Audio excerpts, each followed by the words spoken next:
Hey guys, welcome back to another video. I am Kanika and you are reaching us through Unicom. So we are here with yet another video in our special session where we were discussing case studies of each of the units separately.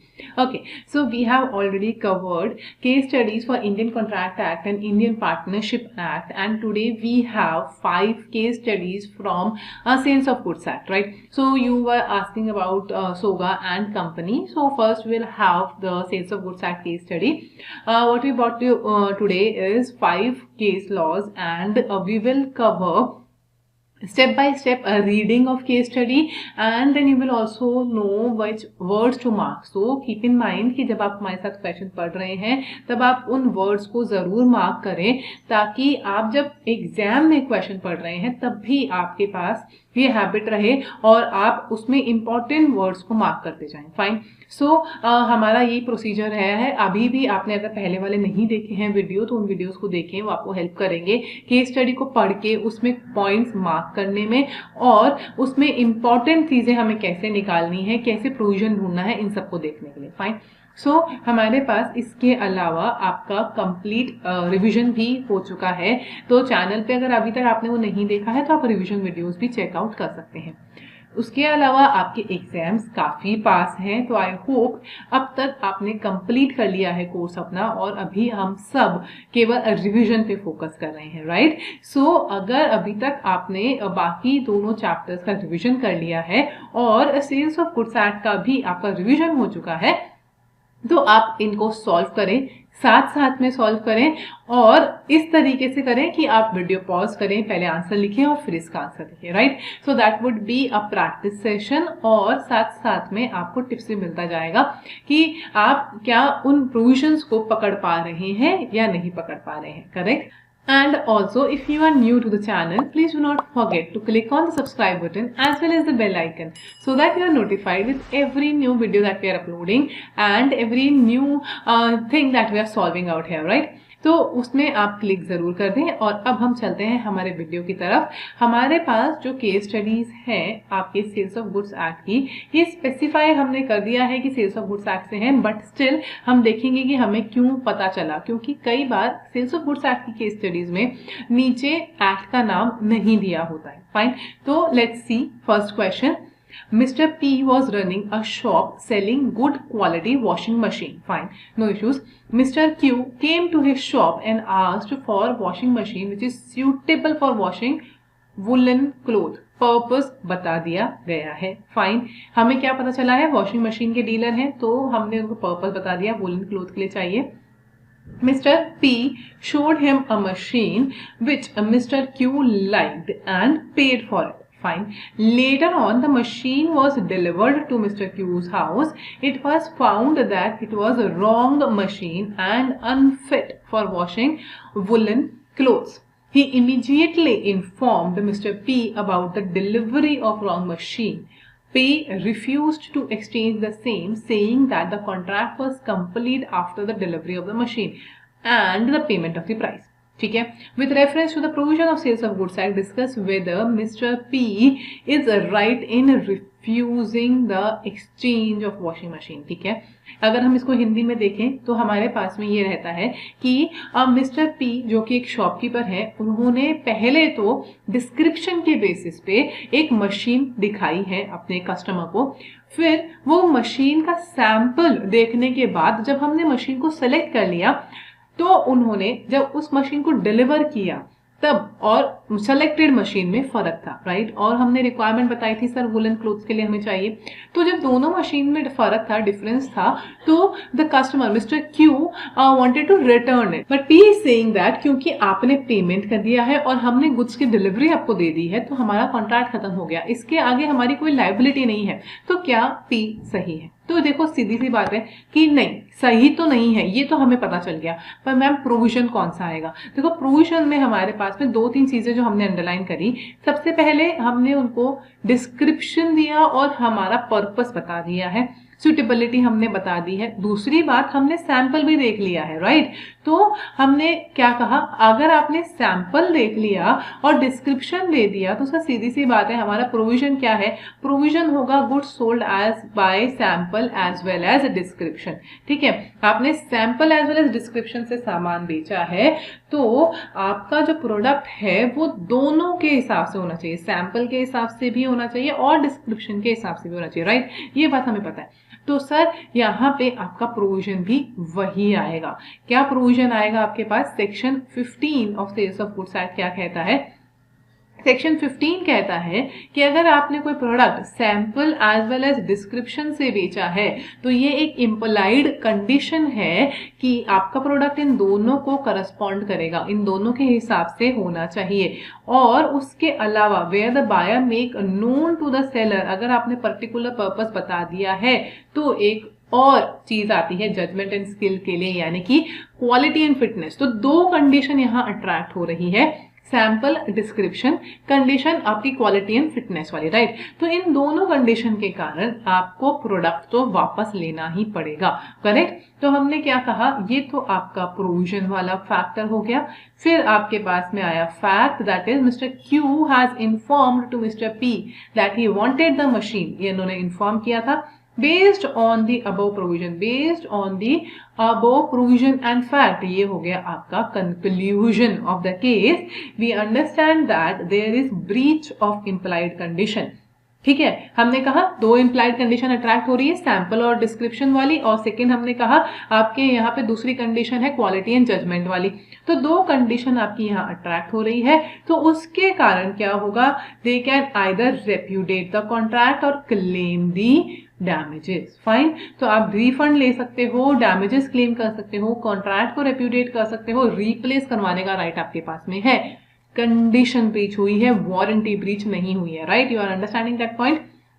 इसीलिए हमने यहाँ पे remedies बताई है कि आप किस तरह की रेमेडीज यूज कर सकते हो। सो कंडीशन के ब्रीच पे हमारे पास में रेमेडी आती है कि आप कॉन्ट्रैक्ट कैंसिल कर दो, रिफंड ले लो और साथ साथ में आपको डैमेजेस भी मिल जाएंगे। ठीक है, करेक्ट है, सिंपल सा क्वेश्चन था, एकदम आराम से हम इसका आंसर दे सकते हैं। एक और चीज जो हमें याद रखनी चाहिए सेल्स ऑफ गुड्स एक्ट के क्वेश्चन सॉल्व करते टाइम, वो ये है कि इसके क्वेश्चंस थोड़े से लेंदी होते हैं। फाइन, आपका क्वेश्चन भले ही लेंदी हो, वो भले ही फुल पेज ले रहा हो, बट आपको इसमें ये ध्यान रखना है कि हम इंपॉर्टेंट चीजें मार्क करते हुए चलें ताकि हमारे पास कंक्लूजन बनाते टाइम पे कोई इशू ना आए। Correct, fine. So next question की ओर चलते हैं। नेक्स्ट क्वेश्चन है Messrs Woodward and associate, a firm dealing with wholesale retail buying and selling of various kind of wooden log, customise as per requirement of the customer, they dealt with rosewood, mango wood, teak wood, Burma wood etcetera. छोटी बात है, dealing कर रहे थे लकड़ी में, यानी उन्हें लकड़ी के काम की नॉलेज है। Fine, then Mr. Das, a customer, came to the shop, asked for wooden logs measuring 4 inches broad and 8 feet long. 4 by 8 का उन्होंने मेजर दिया कि मुझे इतना बड़ा वुडन लॉग चाहिए। Fine, clear, no issues. Mr. Das specifically mentioned that he required the wood which would be best suited for the purpose of wooden door and frame. Again, उन्होंने अपना पर्पस यहाँ पे मेंशन कर दिया है, यहाँ पे आपको बता दिया गया है कि पर्पस क्या है, राइट। यानी कि हम क्या कर रहे हैं, हम मेसर्स वुडवर्थ के स्किल एंड जजमेंट पे रिलाई कर रहे हैं। तो ये आपका क्लू है प्रोविजन कौन सा आएगा। Okay, the carpenter visited mister Das house next day and he found out that the seller has supplied with mango tree wood which would not be suitable for the purpose. The carpenter asked Mr. Das to return the log as they would not meet the requirement. The shopkeeper refused to return and the plea was that the logs were cut to the specific requirement and hence it could not be resold. क्या कहना चाह रहे हैं हम सिर्फ ये कहना चाह रहे हैं कि मिस्टर वुडवर्थ ने दूसरा वुड दे दिया। ठीक है, इन्होंने बोला कि सर मुझे खिड़की बनाने के लिए लकड़ी चाहिए। अब मेसर्स वुडवर्थ जो है, जो कि डील ही लकड़ी में करती है, तो उन्हें पता होना चाहिए कि सर ये कौन सी लकड़ी किस चीज में काम आती है। उन्होंने लकड़ी तो दे दी, पर जो कारपेंटर थे उन्होंने जब चेक किया तो उन्हें पता चला कि सर ये क्वालिटी उस चीज के लिए नहीं है, ये जो मैंगो ट्री का वुड उन्होंने दिया है उससे हम खिड़की नहीं बना सकते, राइट। तो उन्होंने कहा कि सर आप इसे रिटर्न कर दीजिए, पर मेसर्स वुडवर्ड क्या कहते हैं, वो कहते हैं कि सर आपकी रिक्वायरमेंट के अकॉर्डिंग हमने कट किया है, तो हम अब रिटर्न कैसे करें, उसे कोई और खरीदेगा नहीं। तो यहाँ पे आपके पास क्या सोल्यूशन है? सर सोल्यूशन ये है कि क्योंकि हमने आपकी बात पे भरोसा किया और हमें पता है कि क्या आपकी रिक्वायरमेंट है, आपको हमने बताया है, तो वहां पे आपकी ड्यूटी भी बनती है। पर क्वेश्चन क्या है? Explain the duty of buyer as well as seller according to the doctrine of caveat emptor। उन्होंने caveat emptor पूछ लिया आपसे, plus mister Das would be able to get his money back, क्या मिस्टर दास को अपना पैसा वापस मिल जाएगा, ठीक है। तो यहां तो आपको caveat emptor देना है, सेकेंड पॉइंट में आपको बोलना है सर मिल जाएगा, क्यों नहीं मिलेगा, आपकी कंडीशन ब्रीच हुई है ना। तो हमने यहाँ पे आपको बताया कि डॉक्ट्राइन ऑफ caveat emptor क्या होता है, ड्यूटी ऑफ बायर क्या होगा कि they should check the goods properly, ठीक है। तो हमने कहा आप सिलेक्शन प्रॉपर करो, अपनी चॉइस प्रॉपर करो, उसके बाद में अगर गलती होती है तो आपकी गलती है। Seller is not bound to disclose, पर ड्यूटी ऑफ सेलर क्या होता है, ये सारे पॉइंट्स 8 पॉइंट आएंगे आपके एक्सेप्शन के। देखो एक बात का ध्यान रखना, क्वेश्चन भले ही इन्होंने चेंज किया हो पर आंसर सेम है, ये सेम पूरा पैराग्राफ आपका दिया हुआ है आपके मॉड्यूल में। क्वेश्चन आपका केविएट एम्पेटर पे हुआ करता था, बट यहाँ पे इन्होंने केवल क्वेश्चन को फॉर्मेशन चेंज किया है। यहाँ पे इन्होंने वर्ड्स दिए हैं बायर एंड सेलर, और यहाँ पे आपका जो तरीका है बताने का वो बहुत अच्छे से इन्होंने बताया है, क्वेश्चन को ट्विस्ट किया है पर आंसर सेम है। फाइन, तो क्वेश्चन को ट्विस्ट किया, हमने कहा बायर में let the buyer beware, seller में एक्सेप्शन ऑफ केविएट एम्पेटर। अब सेकंड क्वेश्चन मैम इनको एक्सप्लेन करना है कि नहीं, यहाँ पे एक्सप्लेन करने की जरूरत नहीं है क्योंकि ये एक केस स्टडी का पार्ट है। अगर ये क्वेश्चन आपके पास इंडिविजुअल क्वेश्चन आता तो यस आपको एक्सप्लेन करना पड़ता, बट क्योंकि ये केस स्टडी का पार्ट है, इसका प्रोविजन इतना लंबा नहीं जाना चाहिए, इसलिए हम इसे सेल्फ एक्सप्लेनेटरी सेंटेंस में भी लिख सकते हैं। फाइन, तो ये तो हो गया आपका क्वेश्चन नंबर 2 का पार्ट 1 का आंसर। अब उसके आगे हम देखते हैं कि इन्होंने केस स्टडी को कैसे आंसर किया है। तो हमने कहा मिस्टर दास ने ये स्पेसिफिकली मेंशन किया था, तो सीधा का सीधा यहाँ पे एंटाइटल हो गया, आपको मनी भी वापस मिल जाएगा, आपका वुड्स भी वापस रिटर्न हो जाएगा। क्यों हो जाएगा? क्योंकि हमने आपकी जजमेंट पे डिपेंड किया है, यानी कि फिटनेस टू क्वालिटी आएगा, क्वालिटी एंड फिटनेस वाला पॉइंट आएगा कि वो कंडीशन ब्रीच होने के कारण हमारे पास में कंडीशन ब्रीच के सारे पॉइंट्स अवेलेबल है। Fine, clear, I hope this is very clear for you. This question was really good. इसमें आपके पास में direct question plus case study question दोनों को मिक्स करके पूछा गया है, तो ये एक अच्छा अलग तरीके का क्वेश्चन है जो कि लेंदी होता है, but it is around 6 marks, तो ये आपका उसमें कवर हो जाता है। Fine, clear. तो आपका सेल्स ऑफ गुड्स एक्ट में थोड़े से बड़े क्वेश्चन आते हैं, 6 मार्क के क्वेश्चन ज्यादा आते हैं, तो इसीलिए इस टाइप के क्वेश्चन आपको देखने को मिल सकते हैं। Fine, moving on to the third question. Third question क्या कहता है, Ayukt purchase 100 kgs of wheat from Bhaskar at ₹30 per kg। 100 kilo wheat खरीदा है। Fine, Bhaskar says that the wheat is in the warehouse in the custody of किशोर।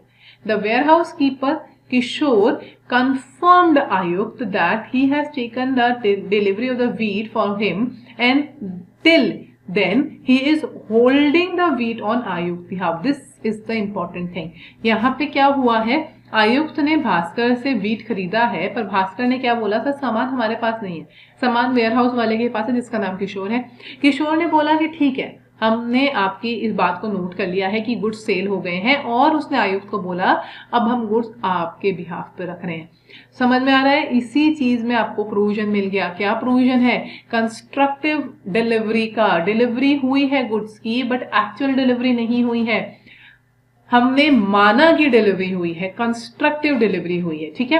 तो हमने क्या कहा, before Ayukt picked up the good from the warehouse the whole wheat in the warehouse was flooded in flood.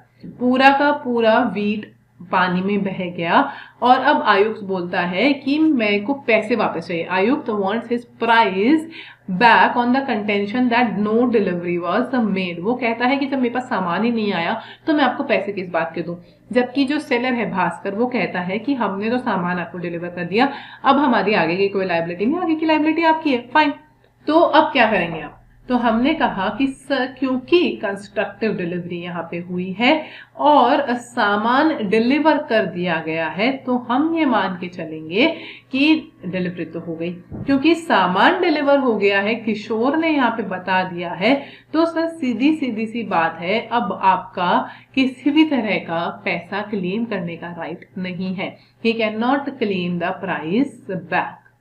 Fine, तो आपको constructive delivery का provision देना है, फिर इसके फैक्ट और फिर इसका कंक्लूजन। फाइन, सिंपल सा छोटा सा क्वेश्चन था, इतना ना तो क्वेश्चन बड़ा है ना ही इसका आंसर डिफिकल्ट है। Then moving on to the fourth question. Fourth question आपका क्या कहता है, mister D sold some goods to mister E for ₹5 lakh on 15 days credit. 15 दिन के क्रेडिट पे 5 लाख का सामान बेचा गया था। Mister D delivered the goods, ये सबसे इंपॉर्टेंट लाइन है। फाइन, क्या हुआ है, mister D delivered the goods, यानी कि गुड्स जो है वो ई के पास पहुंच चुके हैं।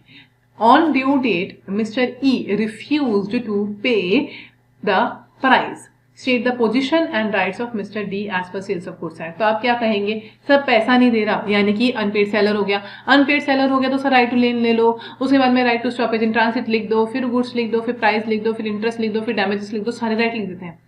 बट हमने क्या कहा, this is the most important point. क्यों इंपॉर्टेंट पॉइंट है, सर डिलीवरी ऑफ गुड्स की हम बात कर रहे हैं। डिलीवरी ऑफ गुड्स का मतलब क्या हुआ, सर गुड्स जो हैं वो मिस्टर डी की पोजेशन से हट चुके हैं, हमें इसी बात पे तो फोकस करना है, करेक्ट। तो आपका पूरा इतना छोटा सा केस स्टडी, इसको देख के हम आंसर लिखना स्टार्ट कर देते हैं, बट गलती वही हो जाती है। क्या गलती हो जाती है, प्रोविजन आपको कौन सा लिखना है, प्रोविजन आपको ये लिखना है कि अनपेड सेलर है, बट आपको ये बात मेंशन करनी पड़ेगी कि जो आपका अनपेड सेलर है मिस्टर डी, उसके पास से पोजेशन हट चुका है, गुड्स हैं वो ई को मिल चुके हैं, तो आपकी जो राइट अगेंस्ट गुड्स हैं वो अवेलेबल नहीं है, यानी कि लीन, स्टॉपेज इन ट्रांजिट, ये सब आपके पास अवेलेबल नहीं है। आपके पास केवल राइट अगेंस्ट बायर अवेलेबल है, जहां पे आप कुछ राइट्स एक्सरसाइज कर सकते हो, जैसे कि आपके पास 3 स्पेसिफिक राइट्स आती हैं, suit for price, suit for damages for non acceptance and suit for interest. ठीक है, तो ये 3 चीजें आपके पास में, प्राइस, डैमेजेस एंड इंटरेस्ट, ये 3 चीजें आप क्लेम कर सकते हो, बाकी की कोई भी राइट्स अवेलेबल नहीं है। फाइन, तो आपने यहाँ पे कैसे लिखना है कि यहाँ हमने पहले फैक्ट्स दे दिए, उसके बाद हमने बोला कि यहाँ पे पार्टेड अवे, ये सबसे इंपॉर्टेंट चीज है, क्योंकि वो यहाँ से पार्ट हो गए, अपने गुड्स की डिलीवरी उन्होंने दे दी है, अब वो राइट अगेंस्ट गुड्स नहीं एक्सरसाइज कर सकते, उनके पास में only and only right against buyer रहेगा, और फिर ये तीनों चीजें आप यहाँ पे ले सकते हैं। फाइन, क्लियर है ये पॉइंट। हाँ, आंसर बहुत सिंपल है, बट अगर आपने ये बात नहीं लिखी है कि सर पार्ट हो गया है डिलीवरी, अब आप वहां पे राइट अगेन गुड नहीं रखते हैं, तो वो आपके आंसर में नेगेटिव पॉइंट ले सकता है, और वो ये दिखा सकता है कि आपको कंसेप्ट क्लियर नहीं है, राइट। सो इट्स इंपॉर्टेंट कि आप राइट अगेंस्ट गुड्स ना लिख के only and only right against buyer लिखें। फाइन, इस बात का आप खास ध्यान रखेंगे। Okay, then moving on to the next point, question number 5। Question number 5 क्या कहता है, Mr. G sold some goods to Mr. H on a certain price by issue of an invoice. Invoice issue करके उन्होंने goods sold किए हैं, but payment in respect of the same was not received on that day. Fine, कोई दिक्कत नहीं, payment नहीं मिला है। Goods were packed and lying in the godown of G. Fine. Goods were inspected by H agent and were found to be in order. Agent ने आके check कर लिया है, ऑर्डर मिला है उसे। Later on the dues of the goods were settled in cash. Cash भी payment हो गया है और गुड्स भी चेक हो गए हैं, और उसके बाद में just after receiving cash, Mr. G asked Mr. H that goods should be taken away from the godown to enable him to store more goods purchased by him. जी ने बोला है एच को कि सर आप सामान ले जाइए, सब रेडी है, सब सामान ट्रांसफर हो चुका है। उसके बाद में भी एच ने सामान नहीं लिया। After 1 day, since mister H did not take the delivery of the goods, mister G kept the goods out of the godown in the open space. Now due to rain some goods were damaged. Referring to the above provision of Sales of Goods Act, analyze the above situation and decide who will be responsible for the damage, and will your answer be different if dues were not settled in cash and are still pending. ठीक है, simple सा question है। हिंदी में अगर हम इसे देखें, लंबा क्वेश्चन है, अगर हम इसे देखें तो क्या हुआ है, सेलर है जी, रिसीवर है एच, उन्होंने सामान बेचा, जी ने सामान बेचा, पैसा भी ले लिया और उनको बोल भी दिया कि प्लीज सर आप गुड्स ले जाइए ताकि हमारे पास में और जगह बन जाए। फिर भी एच गुड्स लेने को रेडी नहीं है, तो जी ने क्या किया, उस सामान को निकाला, बाहर रख दिया, पर बारिश के कारण सामान खराब हो गया। अब एच बोलता है अब तुमने हमें सामान दिया ही नहीं है तो आपको ही इसका नुकसान भरना है, हम नहीं भरेंगे, आपका ही नुकसान हो गया है, हमारी गलती नहीं है। और जी का कहना है कि नहीं, क्योंकि आपने पैसा दे दिया है, क्योंकि आपने उसको चेक कर लिया है, आपने सामान देख लिया था, तो आपकी लायबिलिटी है क्योंकि गुड्स वहां ट्रांसफर हो गए हैं। फाइन, तो ये क्वेश्चन है। अब इन्होंने दो चीजें पूछी है, पहले केस में पूछा कि कैश दे दिया है, दूसरे केस में पूछा कि कैश नहीं दिया है। तो सर यहाँ पे प्रोविजन आएगा ट्रांसफर ऑफ गुड्स का। क्यों सर, अगर गुड्स एसरटेन कर लिए जाते हैं, अगर गुड्स सेलर के बिहाफ पे एसरटेन कर लिए जाते हैं तो ऑटोमेटिकली उसका पोजेशन और उसका प्रॉपर्टी यानी कि रिस्क ट्रांसफर हो जाता है। अगर रिस्क ट्रांसफर हो जाता है तो इसका क्या मतलब है, इसका मतलब है कि हमारे पास से अब हमारे कोई लायबिलिटी नहीं बनती है गुड्स की तरफ। फाइन, तो हमने क्या कहा, अकॉर्डिंग टू सेक्शन 44 अगर सेलर रेडी है, विलिंग है गुड्स को देने के लिए, तो बायर की ड्यूटी है कि वो उसकी डिलीवरी ले। ठीक है, अगर फिर भी बायर डिलीवरी नहीं लेता है with in the reasonable time तो फिर सेलर की लायबिलिटी खत्म हो जाती है। ठीक है, तो बायर मतलब ही इज लाइबल, यानी कि buyer is liable to the seller for the loss occasion by him for the neglect or refusal to take delivery and also for the reasonable charge for care and custody. अगर वहां पे वो उसको custody में रख रहा है तो उसे वहां रेंट देना पड़ेगा उसके गोडाउन का। ठीक है, उसको चार्ज देना पड़ेगा कि उन्होंने वहां पे उसे रखा है। फाइन, प्रॉपर्टी ऑफ गुड्स और beneficial rights in the goods passes to the buyer at a point of time depending upon the ascertainment, appropriation and delivery of goods। ठीक है, सीधी सी बात है सर, गुड्स अपॉर्शन हो गए हैं, रिस्क ट्रांसफर हो गया है और इसके कारण से बायर जो है उसकी लायबिलिटी आ जाती है, सेलर की लायबिलिटी खत्म हो जाती है। डिलीवरी दी गई है या नहीं दी गई है ये मायने नहीं रखता। तो ये सारा पॉइंट तो हो गया आपका प्रोविजन का। यहाँ पे हमने उन फैक्ट्स को बता दिया है। अब हम चलते हैं हमारे कंक्लूजन की तरफ। कंक्लूजन में हमने क्या बोला, if the price of goods would not have been settled and some amount would have been pending, mister G will be treated as unpaid seller. ठीक है, he can enforce the following right. पहले वाले में तो हमने क्या बोला, क्योंकि एच की गलती थी, एच ने डिलीवरी नहीं लिया तो डैमेजेस एच बियर करेगा।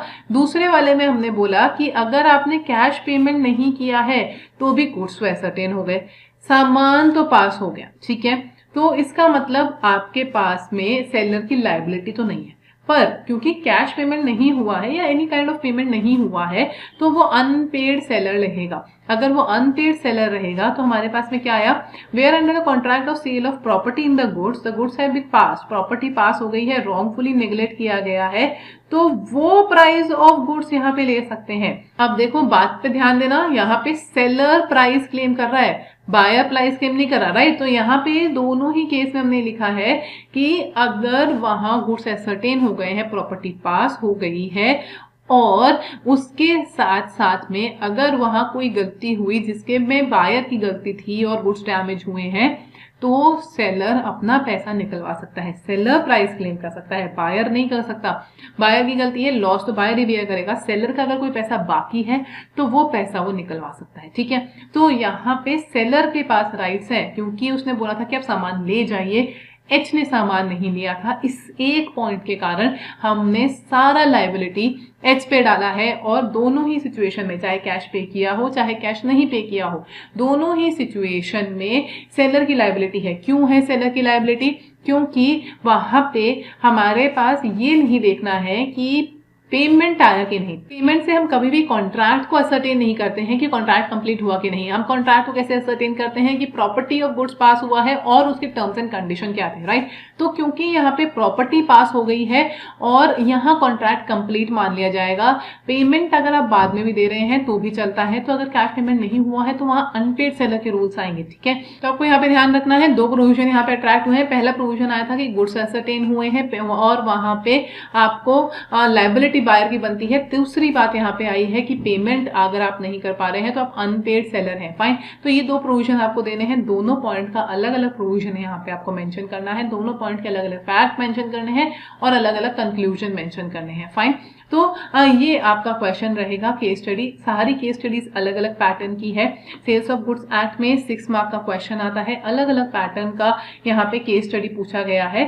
एंड प्लस इसमें एक चीज और है, क्वेश्चंस थोड़े से लेंदी होते हैं, तो आपको इस बात का खास ध्यान रखना पड़ेगा कि आप क्वेश्चन को सही से पढ़ें, सारे पॉइंट्स उसके मार्क करें और सारे पॉइंट्स का उसका आंसर दें, ठीक है। यहाँ पे आपका मैक्सिमम चांसेस होता है आपके मार्क्स डिडक्ट होने के लिए, तो इस चीज का आप खास ध्यान रखें।